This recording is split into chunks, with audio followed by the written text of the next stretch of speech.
تاثر عموماً یہ ہے کہ جو نئی جماعتیں پاکستان میں آتی ہیں، اور ہم نے ہسٹری میں بہرحال دیکھا بھی ہے، کسی حد تک یہ بات درست بھی ہے کہ نئی جماعتیں عموماً یا تو کسی کا ووٹ توڑنے کے لیے آ جاتی ہیں، بنائی جاتی ہیں، لانچ کی جاتی ہیں کسی خاص گروہ کی طرف سے، اور ان کے کچھ خاص مقاصد ہوتے ہیں. ان کا مقصد صرف سیاست یا پاکستان کی سیاست میں کوئی باقاعدہ عملی حصہ لینا نہیں ہوتا، جو کہ ایک سیاسی پارٹی کے بنیادی مقاصد میں شامل ہے. تو خدا نہ خواستہ کہیں پاکستان مرکزی مسلم لیگ کا کوئی ایسا معاملہ تو نہیں ہے؟ یہ تو ایک الزام ہے، اور یہ لگتا ہے ہمیشہ ہی ہر اس پارٹی پہ، اس جماعت پہ جو مارد وجود میں آئے گی اور جو کام کرنا شروع کرے گی. لیکن نہ، معذرت کے ساتھ میں تو بالکل کھلے لفظوں میں ایک بات کہتا ہوں کہ اس وقت ہمارے ملک میں پاور پالیٹکس ہے، عوامی سیاست نہیں ہے. یہ تو بات سچ ہے. عوام کی سیاست نہیں ہے، پاور پالیٹکس ہے.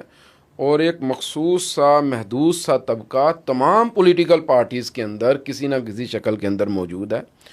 وہ اپنے سرمایے کے بلبوتے پہ، اپنے خاندان کے بلبوتے پہ، یا وہ آپ کہہ لیں کہ جو ان کے پاس کوئی مقامی سطح پہ اختیارات ہیں ان کے بلبوتے پہ، وہ آپ کی سیاست پہ چھائے ہوئے ہیں.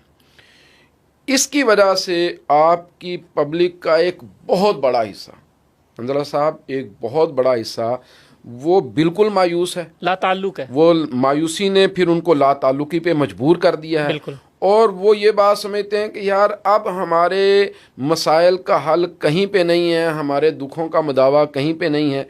تو یہ جو پاکستان مرکزی مسلم لیگ ہے نا، یہ کسی کا ووٹ نہیں توڑے گی، بلکہ یہ ووٹ جنریٹ کرے گی ان لوگوں کا جو ابھی تک ہمارے سیاسی لاہ عمل سے مایوس ہو کے گھروں میں بیٹھا. ہم انشاءاللہ عام بندے کی پالیٹکس کریں گے.